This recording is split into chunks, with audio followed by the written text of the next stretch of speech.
Helsingin Ilmalan varikolla on alkanut Intercity-junien ekoluokan ilmeenuudistusprojekti.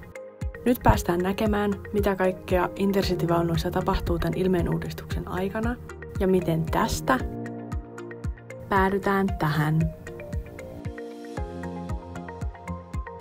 Kun vaunu tulee varikolle saamaan uutta ilmettä, siitä ensimmäisenä lähtee penkit ja pöydät. Penkkien istuintyynyt irrotetaan, jonka jälkeen koko penkki viedään pois.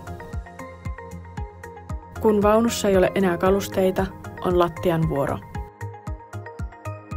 Vanhaan lattiamattoon tehdään viillot, jotta se on helppo kuoria irti.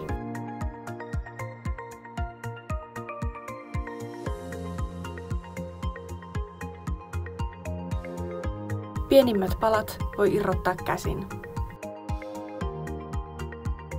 Jos lattia tarvitsee huoltaa, sen voi tehdä tässä välissä. Uudet lattiamatot liimataan entisten tilalle. Ensiksi levitetään liima lattiaan, jonka jälkeen uusi matto voidaan laittaa paikoilleen. Lopuksi saumat ja listat laitetaan kuntoon. Kun lattia on valmis, sille tehdään käyttöönottopesu. Tämän jälkeen voidaan tulla asentamaan uudet penkit. Tässä välissä voidaan uusia vaunun hyttien ja väliovien teippaukset. Ensiksi vanha teippi irrotetaan ja lasi pestään. Uudet teipit sovitetaan oveen, kiinnitetään ja leikataan oikean kokoisiksi.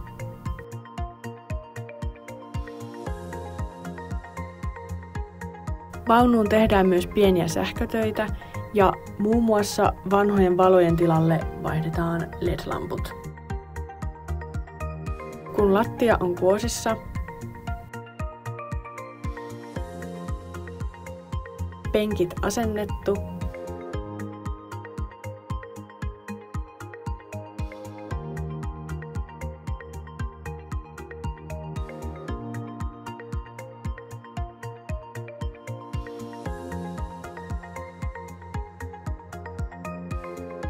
merkinnät, teippaukset ja valot kunnossa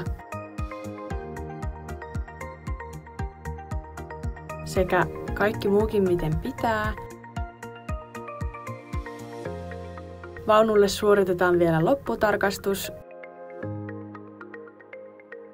jonka jälkeen se on valmis suuntaamaan takaisin liikenteeseen.